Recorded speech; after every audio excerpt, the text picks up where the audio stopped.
ആണുങ്ങൾക്ക് ചേർന്ന കളികളാത്. കുഞ്ഞിനെയോടെ ബഹളം വെക്കാതെ. നിന്റെ കുഞ്ഞിന് ഇവിടെ തന്നെ ഉണ്ട്. പക്ഷെ വിട്ടുകയറുന്നതിന് മുമ്പ് ചില ഫോർമാലിറ്റീസ് ഒക്കെ ഉണ്ട്.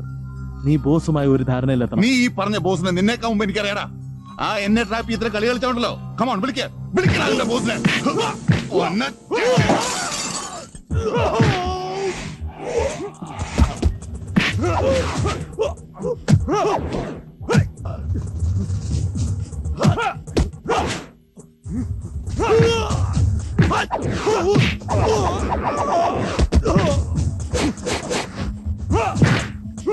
Hey! Andrews. No. Andrews Isaac. That's my full name.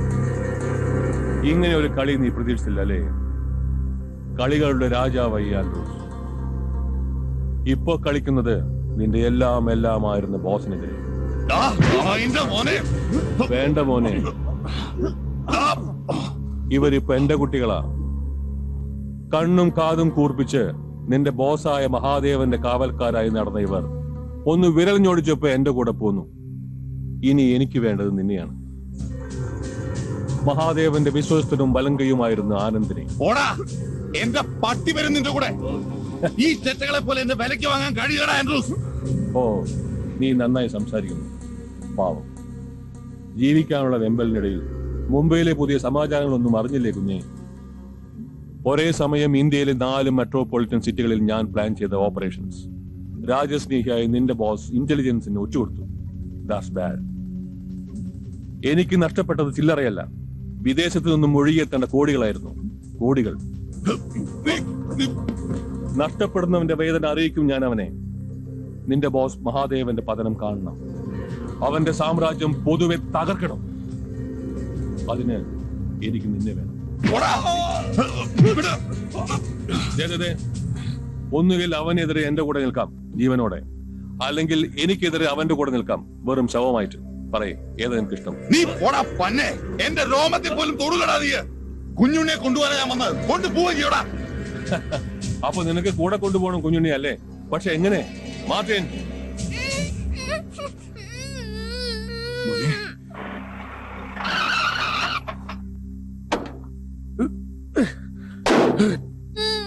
ഇനി ഒന്നുകൂടി ആലോചിക്കും, എന്നിട്ട് തീരുമാനിക്കും. ഈ പൊന്നുമോൻ ജീവിച്ചിരിക്കണമെന്ന് ആൻഡ്രൂസിന് വലിയ നിർബന്ധമൊന്നുമില്ല.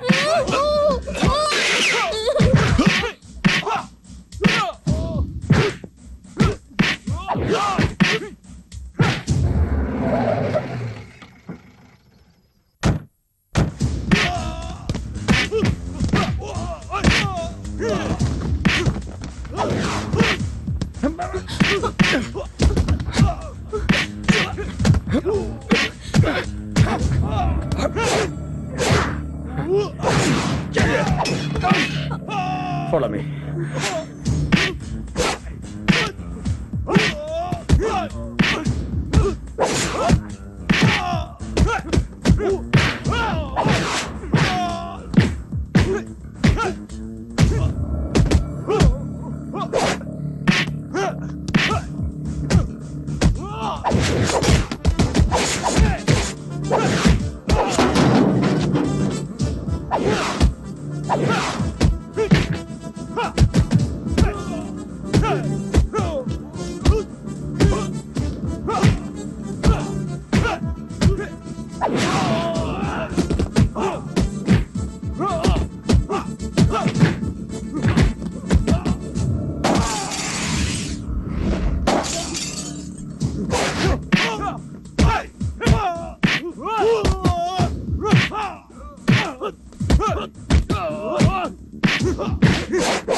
ആൻഡ്രൂസിനോടാണോ കളി?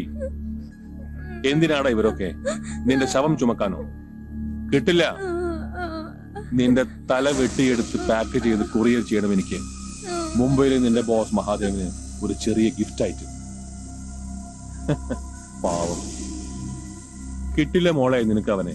നിർത്തടാ പട്ടി, ചങ്കുറ്റുള്ളവന് ഒറ്റയ്ക്ക് അടിക്കാൻ വേണം പുല്ലന്റെ മോനെ. വിടില്ല ഞാൻ ഒന്നിനെയും. ഓർത്തോ, ഇതൊരു അരക്കില്ലമാ. ഇതിനകത്തിട്ട് കത്തിച്ച് കളയും ഞാൻ എല്ലാത്തിനെയും. വിളിക്ക്, സർവ്വദൈവങ്ങളെയും വിളിച്ച് പ്രാർത്ഥിക്ക്. ഇവിടെ ഏത് പൊന്നു തമ്പുരാനാ നിങ്ങളെ രക്ഷിക്കാൻ? പറ, ദൈവത്തിന്റെ ഏത് അവതാരമാ?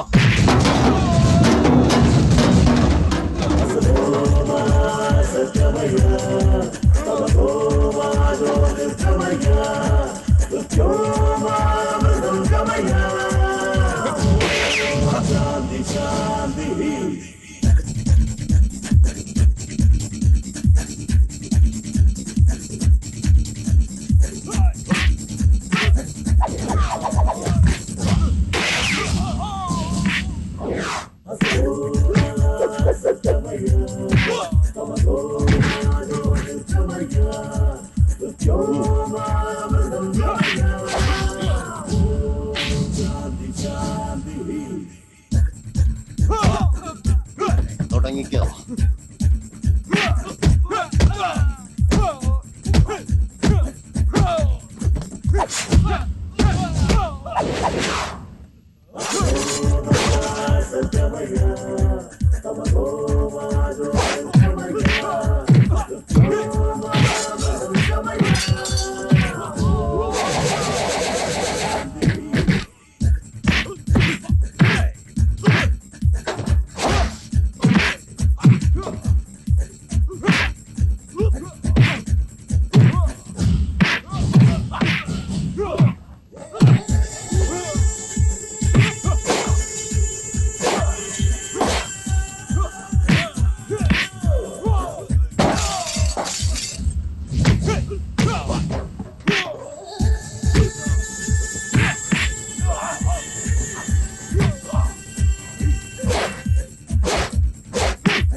ഇത്രയേ ഉള്ളൂ സംഗതി. നോക്ക്, ഈ സുനാപ്പി നിന്റെ അണ്ണാക്കിനകത്ത് കയറ്റി വെച്ച് പൊട്ടിച്ചാലുണ്ടല്ലോ മോനെ. പ്ലീസ്. ഇല്ല, ഈ മുതലക്കണ്ണീര് കണ്ട് ഒരിക്കൽ നിന്നെ വെറുതെ വിട്ടതാണ് ഞാൻ. നോക്ക്, നമ്മൾ രണ്ടുപേരും അസുരന്മാരാ. പക്ഷെ കൂടുതൽ സൂത്രം കാട്ടുന്ന നിന്റെ ഗതി ഭസ്മാസുരന്റെ. ആഗ്രഹിച്ച മാരകശക്തി നിനക്ക് അനുഗ്രഹമായിരിക്കട്ടെ. ജുഹു ബീച്ചിൽ കാറ്റുകൊണ്ടിരിക്കാറുള്ള നിന്റെ തിരുവല്ലക്കാരി കെട്ടിയോള് കൊച്ചു ത്രേസ്യയോട് പറ, ഊട്ടിയിലെ ഉല്ലാസയാത്രക്കിടയിൽ ഈ മഹാദേവൻ ഒരു തമാശ കാണിച്ചു. ഇനി നിന്റെ മക്കളോടും മറ്റു പിള്ളാരോടും ഒപ്പം മുട്ടിലഴഞ്ഞ് പിച്ച വെച്ച് പഠിച്ച് നീ വീണ്ടും വാ ഈ മഹാദേവനോട് മത്സരിക്കാൻ.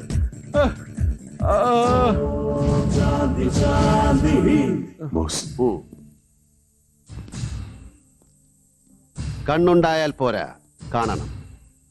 ഞാൻ നിന്നെ പഠിപ്പിച്ച ആദ്യ പാഠം അതാണ്.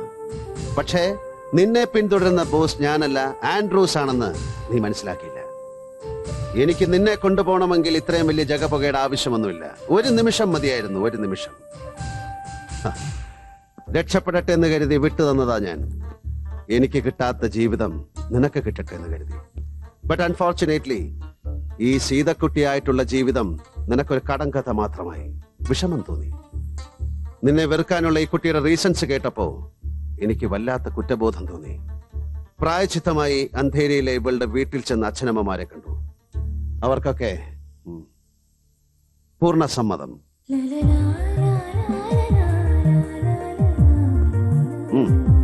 പിടിച്ചോ. ഇനി എത്രയും പെട്ടെന്നൊരു താലി കെട്ടി പരസ്പരം സ്നേഹിച്ച് മക്കളെ ജീവിക്കും. ഒരു കാര്യം മാത്രം മഹാദേവൻ ഉറപ്പു തരുന്നു, ഇനി നിങ്ങളുടെ നിഴലിനെ പോലും ആരും തൊടില്ല.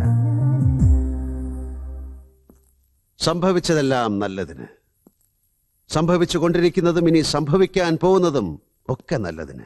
മനസ്സിലായല്ലോ? ഒരബദ്ധം ഏത് ഭാസ്കരനും പറ്റും. പക്ഷെ അതിൽ നിന്നൊരു പാഠം പഠിക്കുന്നവനാണ് മൂളയുള്ള ഭാസ്കരൻ. ചിലപ്പോ ഞാനിതൊക്കെ എങ്ങനെ അറിഞ്ഞു എന്നായിരിക്കും ഭാസ്കരൻ ഇപ്പൊ ചിന്തിക്കുന്നത്. മുംബൈയിലെ എന്റെ കണ്ണാടി വീടിന്റെ ഉമ്മറത്തൊരു ചാരു കസേര വലിച്ചിട്ടിരുന്നാ മതി, മഹാദേവനെല്ലാം അറിയും. എല്ലാം സ്വർണ്ണക്കൂട്ടിലാണെങ്കിൽ പോലും ബന്ധനം ബന്ധനം തന്നെയാണ്. വെറും കവിതയല്ല, ഞാൻ അനുഭവിച്ചറിഞ്ഞ സത്യം. ഒരിക്കൽ ഇവിടുത്തെ ഒരു ടോപ്പ് ഇംഗ്ലീഷ് മീഡിയം സ്കൂളിന്റെ പ്രോഡക്റ്റ് ആയിരുന്നു ഞാനും. സ്നേഹത്തിന് പോലും ഫീസ് വാങ്ങിക്കുന്ന ആ സ്കൂളിൽ നിന്ന് പഠിച്ചിറങ്ങിയ ഞാൻ ഒടുവിൽ ചെന്നെത്തിയതോ മുംബൈയിലെ വൃത്തികെട്ട ഗലികളിൽ. വാശിയായിരുന്നു, വെറുപ്പായിരുന്നു. ടൈം ടേബിൾ പ്രകാരം എന്നെ സ്നേഹിച്ച അച്ഛനമ്മമാർ തൊട്ട് എന്നെ വേറിട്ട് കാണുകയും ഒറ്റപ്പെടുത്തുകയും ചെയ്യുന്ന നാടിനോട് വരെ. അമിതമായ അനുകരണം ആപത്താണ്. സായിപ്പന്മാരുടെ ഭാഷയും വേഷവും പാട്ടും കൂത്തും മമ്മിയും ഡാഡിയും സംസ്കാരവും ഒക്കെ ഇളം പ്രായത്തിൽ തന്നെ കുട്ടികളിലേക്ക് ഇഞ്ചക്ട് ചെയ്യുന്ന തന്തമാരെയും തള്ളമാരെയും മുക്കാലിൽ കെട്ടിയിട്ട് അടിക്കണം. അതാ മഹാദേവന്റെ പക്ഷം. മലയാളം നമ്മുടെ പെറ്റമ്മയാണ്. എന്തൊക്കെ കുറവുകളുണ്ടെങ്കിലും നമ്മുടെ നാടിനെ, നമ്മുടെ ഭാഷയെ പെറ്റമ്മയെ പോലെ സ്നേഹിക്കാൻ പഠിക്കണം. പഠിപ്പിക്കാൻ വന്ന അച്ഛനെ ഒരുപാട് പഠിപ്പിച്ച പൊന്നുമോനിങ് വന്നേ. കൈനിറയെ ഡോളറുമായി ഈ ലോകത്തിലെ ഏത് സൂപ്പർ മാർക്കറ്റിലും മോനെ ഞാൻ കൊണ്ടുപോവാം. പണം കൊടുത്താൽ നമുക്കവിടെ എന്തും വാങ്ങാൻ കിട്ടും, അച്ഛനെ അമ്മയെ ഒഴികെ. ഇതാണ് നിന്റെ അച്ഛൻ. ഈ അച്ഛനെ പോലെ നിന്നെ സ്നേഹിക്കാൻ ദൈവത്തിന് പോലും കഴിയില്ല. ഇതാ കൈവിട്ടുപോയ നിന്റെ മകൻ കുഞ്ഞുണ്ണി. മോൻചന്റെ ഈ കോപ്പിലെ പഠിപ്പും കളഞ്ഞ് ഇവനെയും കൊണ്ട് നാട്ടിലേക്ക് പോ. കോഴി കൂവുമ്പോ എഴുന്നേറ്റ് ഉമിക്കിരി കൊണ്ട് പല്ല് തേപ്പിച്ച് കിണറ്റിലെ വെള്ളം കൊണ്ട് കുളിപ്പിച്ച് വയറ് നിറയെ പുട്ടും കടലയും വാങ്ങിച്ചു കൊടുത്ത് ഇവനെ സ്കൂളിലേക്ക് പറഞ്ഞു വിട്. വൈകുന്നേരം പണി കഴിഞ്ഞ് 4 കുപ്പി കള്ളടിച്ച് ഇവനിത്തിരി പരിപ്പ് വടയുമായി നീ വരുമ്പോ അവൻ പഠിച്ചോളും. കേട്ടപ്പോ തന്നെ കുളിര് പോലും. അരനാഴിക്ക് മുമ്പേ മക്കളെയും വാരിപ്പെറുക്കിയെടുത്തു നാട്ടിലേക്ക് പോകാൻ എനിക്ക് കൊതിയാവും. പോണം, പോയേ പറ്റൂ. എവിടെയൊക്കെ പറന്ന് നടന്നാലും എന്തൊക്കെ തരികട കാണിച്ചാലും ഒടുവിൽ നമ്മളെല്ലാവരും പിറന്ന മണ്ണിൽ തന്നെ തിരിച്ചെത്തണം. സാറ് വന്നത് വളരെ നന്നായി. ബോസ് വന്നില്ലായിരുന്നെങ്കിൽ അങ്ങനെ ഒരു സംശയത്തിന് ഒട്ടും പ്രസക്തിയില്ല. ഞാൻ വരും. ഇതുപോലുള്ള ആപൽഘട്ടങ്ങളിൽ സർവചരാചരങ്ങളെയും രക്ഷിക്കാൻ എത്തുന്ന സാക്ഷാൽ മഹാദേവനെ പോലെ. ഈ മഹാദേവൻ ഇനിയും ഇനിയും വരും. ഹായ്, എന്റെ സ്കൂള്. കുഞ്ഞുണ്ണിയെ, ഹെഡ് മാസ്റ്റർ കാല് പിടിച്ചിട്ട് എവിടെ രണ്ടാമത് അഡ്മിഷൻ കിട്ടിയത്? നമുക്ക് കുറുപ്പ് മാഷ മലയാളം സംസ്കൃതം എല്ലാം മതിയല്ലേ? നമസ്തേ മാഷ്. ക്ഷമിക്കണം മാഷെ, എനിക്ക് എന്റെ കുഞ്ഞുണ്ണിക്ക് ഇവിടത്തെ പഠിത്തം മതി. വരട്ടെ.